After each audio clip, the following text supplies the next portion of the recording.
अल्हम्दुलिल्लाह नहमदुहु व नस्तईनुहु व नस्तगफिरुहु व नऊज़ु बिल्लाहि मिन शुरूरि अनफुसिना व मिन सय्यिआति अअमालिना मन यहदिहिल्लाहु फला मुदिल्ल लहु व मन युद्लिल फला हादिय लहु ونشهد أن لا إله إلا الله وحده لا شريك له ونشهد أن محمدا عبده ورسوله الذي أرسله بالحق بشيرا ونذيرا وداعيا إلى الله بإذنه وسراجا منيرا فقد قال الله تعالى في كلامه المجيد وفرقانه الحميد أعوذ بالله من الشيطان الرجيم بسم الله الرحمن الرحيم ومن أعرض عن ذكري فإن له معيشة ضنكا ونحشره يوم القيامة أعمى قال رب لم حشرتني أعمى وقد كنت بصيرا قال كذلك أتتك آياتنا فنسيتها وكذلك اليوم تنسى وكذلك نجزي من أسرف ولم يؤمن بآيات ربه ولعذاب الآخرة أشد وأبقى সম্মানিত মুসল্লিয়ানে কিরাম, মহান আল্লাহ পাকের দরবারে আমরা লাখো কোটি শুকর আদায় করছি যে আল্লাহ রব্বুল আলামিন আমাদের প্রতি দয়া করে মায়া করে আল্লাহ পাকের গোলামি করার উদ্দেশ্যে পৃথিবীর সর্বশ্রেষ্ঠ জায়গা মসজিদে এসে বসার তৌফিক দিয়েছেন এবং কোরআন হাদিস থেকে কিছু কথা বলার শোনার তৌফিক যে রব্বে কারীম দান করলেন, সেই রব্বে কারীমের দরবারে আমরা সকলে হৃদয়ের সবটুকুন শ্রদ্ধা উজাড় করে দিয়ে একবার শুকর আদায় করে নিই আলহামদুলিল্লাহ। সম্মানিত মুসল্লিয়ানে কিরাম, আমি মহাগ্রন্থ আল কোরআনুল কারীম থেকে কয়েকটি আয়াত আপনাদের সামনে তেলাওয়াত করেছি। এই আয়াতগুলোকে সামনে রেখে আমি জাহান্নামের অবস্থা সম্পর্কে সংক্ষিপ্তভাবে আলোচনা করার চেষ্টা করব। আমা তাওফিকি ইল্লা বিল্লাহ। সম্মানিত মুসল্লিয়ানে কিরাম, আমাদের জীবনের সব কিছু আল্লাহর দিয়া বিধান এবং রসুলে করিম সাল্লাল্লাহু আলাইহি ওয়াসাল্লামের তরিকা মোতাবেক চালাতে হবে। আমরা যদি আল্লাহর বিধান এবং রসুলে করিম সাল্লাল্লাহু আলাইহি ওয়াসাল্লামের তরিকা মোতাবেক জীবনের সব কিছু না চালাই, তাহলে কি হবে? কোরআনে কারিমে আল্লাহ পাক বলেন, ওমান আ'রাদা আন যিকরি ফাইন্না লাহু মাঈশাতান দানকা ওয়া নাহশুরুহু ইয়াওমাল কিয়ামাতি আ'মা।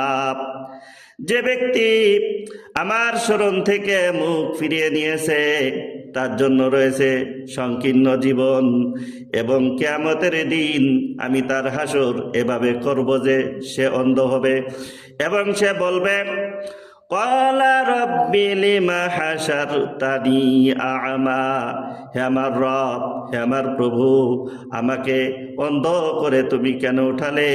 ওয়াকাদ কুনতু বাসীরা, অথচ আমি দেখতে পেতাম।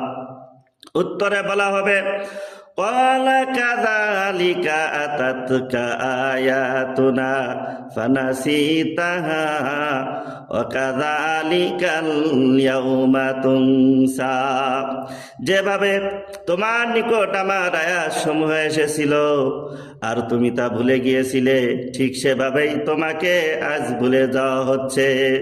ওয়া কাযালিকা নাজজি মান আসরাফা ওয়া লাম ইউমিন বিআয়াতি রাব্বিহি ওয়ালা আযাবুল আখিরাতি আশাদ্দু ওয়া আবকা, এবং ওই রূপই আমি তাকে প্রতিফল দিব যে সীমালঙ্ঘন করবে এবং তার রবের আয়াত সমূহের উপর ঈমান আনবে না।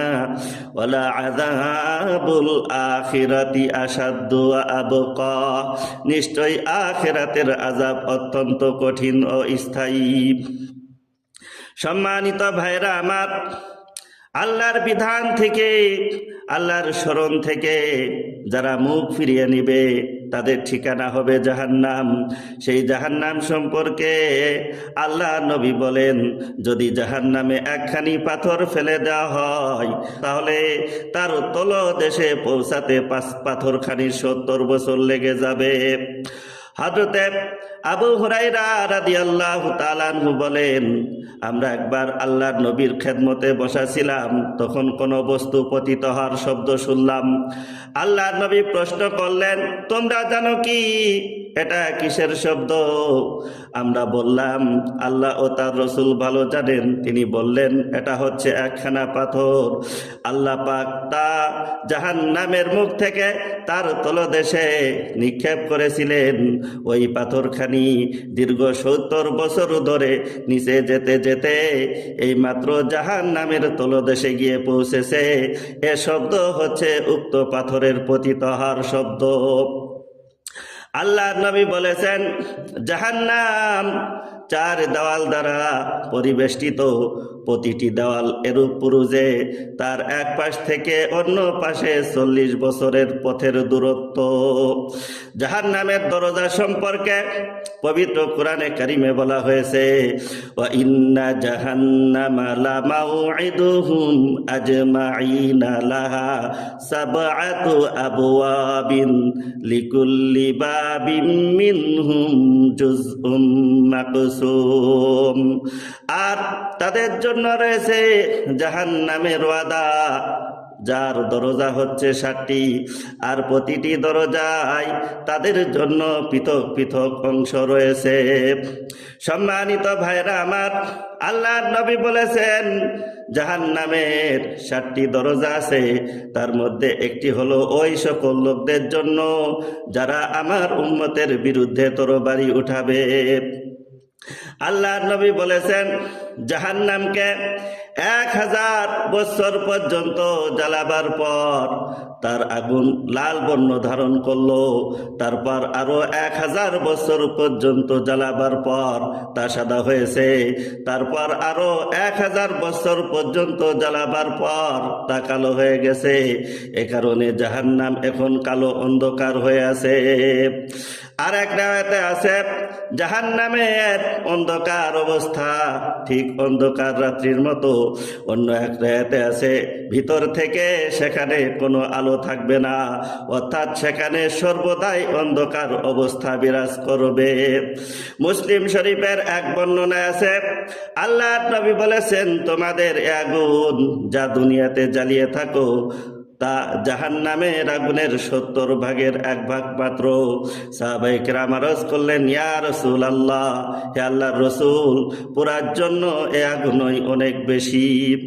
আল্লাহর নবী বলেছেন, জাহান্নামের আগুনের তাপ দুনিয়ার আগুনের চেয়ে 69 গুণ বেশি। অন্য এক বর্ণনায় আছে, জাহান্নামী ব্যক্তি যদি দুনিয়ার আগুনের মধ্যে প্রবেশ করে তাহলে সে ঘুমিয়ে পড়বে। আল্লাহর নবী বলেছেন, জাহান্নামীদের মধ্যে সবচেয়ে কম আযাব হবে ওই ব্যক্তির যার জুতা আর জুতার ফিতা হবে আগুনের। এ কারণে উত্তপ্ত হাড়ির পানির মতো তার মাথার গিলু টকবক করে ফুটতে থাকবে, আর সে মনে করতে থাকবে আমাকেই সবচেয়ে বেশি আযাব দেওয়া হচ্ছে, অথচ তাকেই দেওয়া হবে সবচেয়ে কম আযাব। মুসলিম শরীফের এক বর্ণনায় আছে, আল্লাহর নবী বলেন, কিয়ামতের দিন এমন এক জাহান্নামী ব্যক্তিকে ধরে আনা হবে যে দুনিয়াতে সবচেয়ে আরাম আয়েশে জীবনযাপন করেছিল। তারপর তাকে জাহান্নামে ডুব দেওয়ানো হবে এবং জিজ্ঞাসা করা হবে, হে আদম সন্তান, তুমি কি কখনো নিয়ামত দেখেছো? তুমি কি কখনো আরামে ছিলে? সে বলবে, আল্লাহর কসম, আমি কখনো আরাম ভোগ করিনি। এরপর আল্লাহর নবী বলেন, অতঃপর এমন এক জান্নাতি ব্যক্তিকে হাজির করা হবে যে দুনিয়াতে সব মানুষের চেয়ে অধিক বিপদগ্রস্ত ছিল। তাকে প্রথমে জান্নাতে ডুব দেওয়ানো হবে এবং জিজ্ঞাসা করা হবে, হে আদম সন্তান, তুমি কি কখনো বিপদ দেখেছো? তোমার উপর কোনো কঠিন দিন অতিবাহিত হয়েছে কি? সে বলবে, আল্লাহর কসম, আমার উপর কোনো কঠিন দিন অতিবাহিত হয়নি, আর আমি কোনো সময় বিপদগ্রস্ত হয়নি। সম্মানিত ভাইরা আমার, আল্লাহ রাব্বুল আলামিন কোরআনে কারিমে বলেন, ইয়া আইয়ুহাল্লাযীনা আমানু ও আনফুসাকুম ওয়া আহলিকুম নারা। হে ইমানদারগণ, তোমরা নিজেদেরকে ও তোমাদের পরিবার পরিজনদেরকে জাহান্নামের আগুন থেকে রক্ষা করো, যার ইন্ধন হবে মানুষ আর পাথর। সম্মানিত ভাইরা আমার, এই আয়াত থেকে বোঝা গেল শুধু নিজে জাহান্নামের আগুন থেকে বাঁচলে চলবে না, নিজের ছেলে মেয়ে আত্মীয় স্বজন পরিবার পরিজনদেরকে জাহান্নামের আগুন থেকে বাঁচানোর জন্য চেষ্টা করতে হবে। আল্লাহ পাক কোরআনে কারিমের মধ্যে বলেন, ইন্নাকুম ওয়া মা তা'বুদুনা মিন দুনিল্লাহি হাসবু জাহান্নামা আনতুম লাহা ওয়ারিদুন। হে মুশরিক সম্প্রদায়, তোমরা এবং তোমাদের ওই সকল দেবদেবী আল্লাহকে বাদ দিয়ে যাদের তোমরা পূজা করতে, সকলেই জাহান্নামের ইন্ধন হবে, তোমরা সকলেই সেখানে প্রবেশ করবে। সম্মানিত ভাইরা আমার, জাহান্নামীদেরকে আগুনের স্তম্ভের মধ্যে আবদ্ধ করে রাখা হবে। কোরআনে কারিমে আল্লাহ রাব্বুল আলামিন বলেন, নারুল্লাহিল মুকাদাতুল্লাতী তাত্তালিউ আলাল আফইদা ইন্নাহা আলাইহিম মুসাদাতুন ফি আমাদিম মুমাদ্দাদা। হুতামা, আল্লাহর জ্বালানো আগুন যা তাদের দিল পর্যন্ত পৌঁছবে। আর জাহান্নামীদেরকে আগুনের তৈরি লম্বা লম্বা খুঁটির সাথে বেঁধে রাখা হবে। সম্মানিত ভাইরা আমার, দুনিয়ায় কারো গায়ে আগুন লাগলে তা দিল পর্যন্ত পৌঁছার পূর্বেই তার রূহ বের হয়ে যায়, কিন্তু যেহেতু জাহান্নামে মৃত্যু নেই, সেহেতু সমস্ত দেহের সাথে সাথে তার দিলেও আগুন ধরে যাবে এবং তাকে মারাত্মকভাবে পোড়াবে। এরপর আগুনকে বন্ধ করে দেওয়া হবে, অর্থাৎ জাহান্নামীদেরকে জাহান্নামে ভরে দিয়ে তার দরজা বন্ধ করে দেওয়া হবে, কেননা সেখানে তাদেরকে চিরকালই থাকতে হবে। বের হয়ে আসার সৌভাগ্য কোনোদিন তাদের আর হবে না।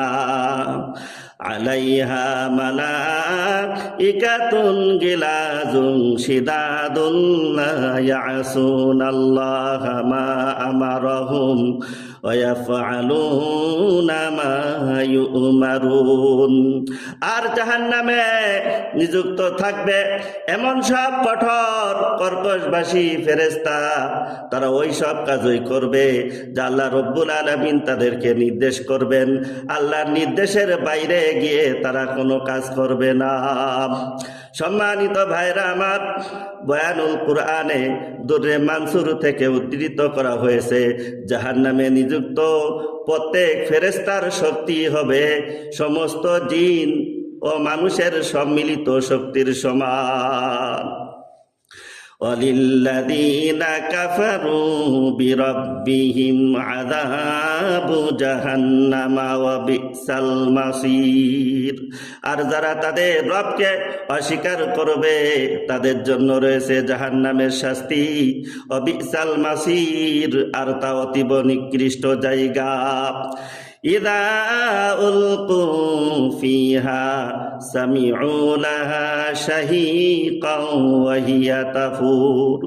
যখন তাদেরকে সেখানে নিক্ষেপ করা হবে তখন তারা এক বিকট আওয়াজ শুনতে পাবে, তাকাদু তামাইয়াজু মিনাল গায়দ। জাহান্নাম এমন উত্তেজিত হবে যেন এখনই ক্রোধে ফেটে পড়বে। কুল্লামা উলকিয়া ফিহা ফাউজুন সাআলাহুম খাজানাতুহা আলাম ইয়াতিকুম নাযীর। যখন কোন দলকে জাহান্নামে ফেলে দেওয়া হবে, জাহান্নামের পরিচালক বলবে, কেন আসলি এত বড় খারাপ জায়গায়? আলাম ইয়াতিকুম নাযীর, তোমাদের কাছে কি কোনো ভীতি প্রদর্শনকারী আসে নাই?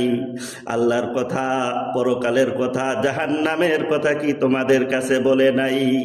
জাহান্নামীরা বলবে, ক্বালু বালা ক্বাদ জাআনা নাযীর। হ্যাঁ, আমাদের কাছে ভীতি প্রদর্শনকারী এসেছিল, নবীরা এসেছিল, উলামায়ে কিরাম কুরআন হাদিস সামনে নিয়ে বয়ান করে আমাদেরকে বোঝাতো। ফাকাযযাবনা ওয়া কুলনা মা নাযালাল্লাহু মিন শাই। কিন্তু আমরা তা মিথ্যা বলেছি, আমরা বলেছি মা নাযালাল্লাহু মিন শাই, আল্লাহ তাআলা সব কিছু নাজিল করেন নাই। ইন আনতুম ইল্লা ফি দালালিন কাবীর, তোমরা তো ছিলে সুস্পষ্ট গুমরাহিতে। তারা আফসোস করবে আর বলবে, অকালু লাউ কুন্না নাসমাউ আও নাকিলু মা কুন্না ফি আসহাবিস সাঈর। যদি আমরা তাদের কথা শুনতাম, তাদের কথা মানতাম, তাহলে আজ আমরা জাহান্নামের অধিবাসী হতাম না। ওই দিন যতই আফসোস করা হোক না কেন, ওই আফসোস কোনো কাজে আসবে না। ইযা রাআতহুম মিন মাকানিন বাঈদিন সামিউ লাহা তাগাইয়ুযাও ওয়া জাফীরা। যখন জাহান্নাম তাদেরকে দূর থেকে দেখবে তখন তারা জাহান্নামের গর্জন ও হুঙ্কার শুনতে পাবে। ওয়া ইযা উলকু মিনহা মাকানান দায়িকাম মুকাররানিনা দাউ হুনালিকা সুবুরা। যখন শৃঙ্খলে বাঁধা অবস্থায় তাদেরকে জাহান্নামের সংকীর্ণ জায়গায় ফেলে দেওয়া হবে, দাউ হুনালিকা সুবুরা, তারা সেখানে নিজেদের ধ্বংস কামনা করবে। সম্মানিত ভাইরা আমার, জাহান্নামীদের থেকে শত বছরের দূরত্বে থাকা সত্ত্বেও জাহান্নাম তাদেরকে দেখতে পাবে, আর জাহান্নামীরাও জাহান্নামকে দেখতে পাবে। জাহান্নাম তাদেরকে দেখার সাথে সাথে অস্থির হয়ে পড়বে এবং উত্তেজিত হয়ে বিকট শব্দ করে উঠবে। আর যখন তাদেরকে হাত পা বেঁধে জাহান্নামে ফেলে দেওয়া হবে তখন তারা কেবল মৃত্যুকেই ডাকতে থাকবে। যেমন এই দুনিয়ায় বিপদে সময় মানুষ বলতে থাকে, হাই মরে গেলাম, মরে গেলাম। ইবনে আবি হাতিমের এক বর্ণনা আছে, আল্লাহর নবী ইযা রাআতহুম তেলাওয়াত করে জাহান্নামের দুটি চোখ আছে বলে প্রমাণ করেছেন। সম্মানিত ভাইরা আমার, যদিও জাহান্নাম অনেক বড় জায়গা, তবুও জাহান্নামীদেরকে আযাব দেওয়ার উদ্দেশ্যে সংকীর্ণ স্থানে রাখা হবে। কোন কোন বর্ণনায় স্বয়ং রাসূল করিম সাল্লাল্লাহু আলাইহি ওয়াসাল্লামের থেকে এর ব্যাখ্যা রয়েছে। দেওয়ালে যেভাবে পেরেক ঢুকানো হয়, ঠিক তেমনি ভাবে জাহান্নামীদেরকে জাহান্নামের সংকীর্ণতম স্থানে ঢুকিয়ে দেওয়া হবে। তাদউ মান আদবারা ওয়া তাওয়াল্লা ওয়া জামাআ ফাআউআ। জাহান্নাম নিজেই ওই ব্যক্তিকে ডাকবে যে সত্যের প্রতি বিমুখ এবং আল্লাহ পাকের আনুগত্য করতে অস্বীকার করেছিল আর ধন সম্পদ জমা করে সংরক্ষণ করেছিল। সম্মানিত ভাইরা আমার, তাফসিরে ইবনে কাসিরে আছে, যেভাবে প্রাণীরা খাদ্য সংগ্রহ করে ভক্ষণ করে, ঠিক তেমনি ভাবে জাহান্নাম হাসরের ময়দান থেকে পাপীদের একজনকে খুঁজে খুঁজে সংগ্রহ করবে। এই আয়াতে ধন সম্পদ জমাকারীদের কথা বলা হয়েছে। হযরত কাতাদা রাদিয়াল্লাহু তাআলা আনহু এর ব্যাখ্যায় বলেন, যে ব্যক্তি ধন সম্পদ উপার্জনে হালাল হারামের ধার ধারে না এবং আল্লাহ পাকের হুকুম অনুযায়ী সম্পদ ব্যয় করে না, সেই ব্যক্তির কথাই এই আয়াতে বলা হয়েছে। হযরত আব্দুল্লাহ ইবনে হাকিম রাহমাতুল্লাহ আলাইহি আলোচ্য আয়াতের কথা স্মরণ করে ভয়ে কখনো থলের মুখ বন্ধ করতেন না। হযরত হাসান বসরি রাহমাতুল্লাহ আলাইহি বলেন, হে আদম সন্তান, তুমি আল্লাহ পাকের শাস্তির কথা শোনো, অথচ ধন সম্পদ জমা করো। আল্লাহর নবী বলেছেন, কিয়ামতের দিন মানুষকে ছাগলের ন্যায় লাঞ্ছিত অবস্থায় আল্লাহর দরবারে দাঁড় করানো হবে। আল্লাহ তাআলা বলবেন, আমি কি তোমাকে ধন সম্পদ দান করিনি? গবাদি পশু চাকর নকর কি দেয়নি? আমি কি তোমার প্রতি অনুগ্রহ করিনি? এখন বলো, এসবের জন্য তুমি কি শুকর আদায় করেছো? সে উত্তরে বলবে, রব্বুল আলামিন, আমি ধন সম্পদ জমা করেছি এবং অনেক বৃদ্ধি করেছি। প্রথমে যা কিছু ছিল আসার সময় তার চেয়ে ঢের বেশি রেখে এসেছি, তাই আমাকে অনুমতি দেয়া হোক যাতে করে আমি আমার সব কিছু নিয়ে আসতে পারি। মোট কথা, এই ব্যক্তি পরকালের জন্য কিছুই পাঠায় নাই, তাই তাকে জাহান্নামে নিক্ষেপ করা হবে। আল্লাহর নবী আরো বলেন, দুনিয়া ওই ব্যক্তিরই থাকার জায়গা যার কোনো থাকার জায়গা নাই, আর ওই ব্যক্তির জন্যই ধন সম্পদ যার জ্ঞান বুদ্ধি নেই। হযরত ইবনে মাসউদ রাদিয়াল্লাহু তাআলা আনহু থেকে বর্ণিত, আল্লাহর নবী বলেন, সেদিন জাহান্নামকে উপস্থিত করা হবে, যার লাগামের সংখ্যা হবে 70,000, আর প্রত্যেক লাগামের জন্য 70,000 ফেরেশতা নিয়োজিত থাকবে। ফেরেশতারা এ লাগাম ধরে টানতে থাকবে। হাফেজ আব্দুল আজিজ মঞ্জেরে রহমতুল্লাহ আলাইহি বলেন, যদি ফেরেশতারা এ লাগাম ছেড়ে দেন তাহলে ভালো মন্দ সবাইকে জাহান্নাম গ্রাস করে ফেলবে। আল্লাহর নবী আরো বলেন, নিঃসন্দেহে জাহান্নামে দীর্ঘ গর্দান বিশিষ্ট উটের সমান সাপ রয়েছে, সেগুলোর দংশন এত বিষাক্ত যে একবার যখন এই সব সাপ দংশন করবে তখন জাহান্নামী ব্যক্তি 40 বছর পর্যন্ত এর যন্ত্রণা অনুভব করবে। তিনি আরো বলেন, নিশ্চয় জাহান্নামে এমন মারাত্মক বিচ্ছু রয়েছে, সেগুলোর দংশন এত বিষাক্ত যে একবার যখন এই সব বিচ্ছু দংশন করবে তখন জাহান্নামী ব্যক্তি 40 বছর পর্যন্ত এর যন্ত্রণা ভোগ করতে থাকবে। জিদনাহুম আযাবান ফাওকাল আযাব, আমি তাদের জন্য আযাবের উপর আযাব বৃদ্ধি করে দিব। হযরত ইবনে মাসউদ রাদিয়াল্লাহু তাআলা আনহু আলোচ্য আয়াতের ব্যাখ্যা প্রসঙ্গে বলেন, আগুনের সাধারণ আযাব ছাড়াও তাদের জন্য এ আযাব বৃদ্ধি করা হবে যে তাদের উপর বিচ্ছুকে পূর্ণ ক্ষমতা দেওয়া হবে। সেগুলোর বিরাটকায় দাঁতগুলো দীর্ঘ খেজুর বৃক্ষের ন্যায় হবে। সম্মানিত ভাইরা আমার, জাহান্নামে মৃত্যু আসবে না এবং আযাবও হালকা করা হবে না। কোরআনে কারিমে আল্লাহ রাব্বুল আলামিন বলেন, লা ইউফাত্তারু আনহুম আহুম ফীহি মুবলিসুন।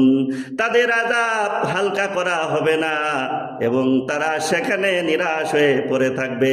কোরআনে কারিমে অন্য আয়াতে আল্লাহ রাব্বুল আলামিন বলেন, লা ইউকদা আলাইহিম ফায়ামুতু ওয়া লা ইউখাফফাফু আনহুম মিন আযাবিহা। তাদের আয়ু শেষ হবে না, তাই তারা মৃত্যুবরণ করবে না এবং তাদের জাহান্নামের আযাবও শিথিল করা হবে না। অর্থাৎ জাহান্নামে এটাও সম্ভব হবে না যে শাস্তি ভোগ করতে করতে মৃত্যুবরণ করবে এবং আযাব থেকে রক্ষা পেয়ে যাবে, বরং অশেষ দুঃখ যন্ত্রণা সত্ত্বেও জীবিত থাকবে। হাদিস শরীফে আছে, যখন জান্নাতীরা জান্নাতে আর জাহান্নামীরা জাহান্নামে পৌঁছে যাবে, জাহান্নাম থেকে আর কেউ জান্নাতে গমনকারী থাকবে না, তখন জান্নাত ও জাহান্নামের মাঝে মৃত্যুকে ভেড়ার আকারে উপস্থিত করা হবে। এরপর একজন ঘোষক ঘোষণা করবে, হে জান্নাতবাসী, এখন আর মৃত্যু আসবে না, হে জাহান্নামবাসী, এখন আর মৃত্যু আসবে না। এ ঘোষণা শুনে জান্নাতীরা বেশি খুশি হবে আর জাহান্নামীদের দুঃখ কষ্ট আরো বেড়ে যাবে। অতঃপর ভেড়ার আকারে মৃত্যুকে জবাই করে দেওয়া হবে। জাহান্নামের আওয়াজ আরো কিছু আছে কি? কোরআনে কারিমে আল্লাহ রাব্বুল আলামিন বলেন, ইয়াউমা নাকুলু লিজাহান্নামা হালিম তালাতি ওয়া তাকুলু হাল মিন মাজিদ। সেদিনের কথা স্মরণ করো, যেদিন আমি জাহান্নামকে বলবো, তুই কি ভরে গেছিস? জাহান্নাম উত্তরে বলবে, আল্লাহ, হাল মিন মাজিদ, আরো কিছু আছে কি? হাদিস শরীফে আছে, আল্লাহ নবী বলেন, জাহান্নামীদেরকে জাহান্নামে নিক্ষেপ করা হতে থাকবে আর জাহান্নাম বলতে থাকবে, আরো কিছু আছে কি? আল্লাহ নবী বলেন, সমস্ত জাহান্নামীদেরকে নিক্ষেপ করার পরেও যখন জাহান্নাম ভরবে না, তখন আল্লাহ তাআলা আপন কদম মুবারক তার উপর রাখবেন। ফলে জাহান্নাম সংকুচিত হয়ে বলতে থাকবে, বস বস, আপনার দানশীলতার দোহাই, আপনার ইজ্জত ও দানশীলতার দোহাই। অতঃপর জাহান্নাম পূর্ণ হয়ে যাবে। সম্মানিত ভাইরা আমার, এই যে জাহান্নাম, এই যে জাহান্নামের মারাত্মক অবস্থা, এই জাহান্নামের আযাব থেকে বাঁচতে হলে নামাজ পড়তে হবে, রোজা রাখতে হবে, দিনের উপর চলতে হবে, আল্লাহ দিন কায়েম করার জন্য চেষ্টা করতে হবে। নিজের ব্যক্তি, পারিবারিক, সামাজিক, রাষ্ট্রীয় জীবন সব কিছু আল্লাহর দিয়া বিধান ও রাসূল করিম সাল্লাল্লাহু আলাইহি ওয়াসাল্লামের তরিকা মোতাবেক পরিচালনা করতে হবে। আল্লাহ তাআলা আমাদের সবাইকে আল্লাহর বিধান এবং রাসূল করিম সাল্লাল্লাহু আলাইহি ওয়াসাল্লামের তরিকা মোতাবেক ব্যক্তি, পারিবারিক, সামাজিক জীবন পরিচালনা করার তৌফিক দান করুন। ওয়া আখির দাওয়ানা আলহামদুলিল্লাহ।